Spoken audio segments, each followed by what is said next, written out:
Avec des canicules de plus en plus fréquentes, même en dehors des vacances d'été, les villes cherchent à s'adapter pour lutter contre le phénomène d'îlot de chaleur. L'îlot de chaleur, c'est quand le béton, exposé toute la journée au soleil, garde la chaleur et la renvoie la nuit. Lors de la canicule de 2003 à Paris, par exemple, les écarts de température étaient de 6 degrés entre le parvis de la gare du Nord et le bois de Vincennes. Pourtant, faire redescendre de quelques degrés la température est très important pour que le corps humain puisse tenir les vagues de chaleur dans la durée. Une étude dans la revue Nature Climate Change estime que déjà 30% de la population mondiale court le risque de littéralement mourir de chaud, en particulier dans les grandes villes des tropiques.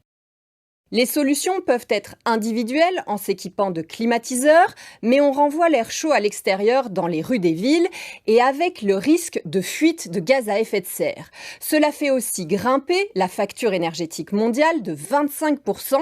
Contrairement à la France avec le nucléaire, beaucoup d'autres pays dépendent encore du charbon pour alimenter la clim, ce qui ne va pas arranger notre problème climatique. Côté solutions collectives, les villes changent certains revêtements ou les repeignent. La société bretonne Coolroof repeint les toits en blanc comme sur un supermarché près de Quimper.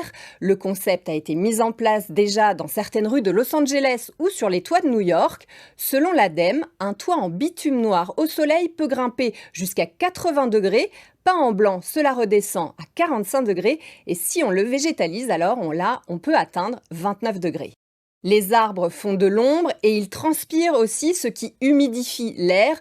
Aujourd'hui, de nombreuses villes comme Lyon, Paris, Bordeaux veulent augmenter leurs espaces verts et planter des arbres. Certaines jouent aussi sur les cours d'eau qui les traversent en les laissant ressortir, comme dans l'Essonne ou le Val-de-Marne, où une partie de la Bièvre, enterrée dans des canalisations depuis 60 ans, a retrouvé ses méandres.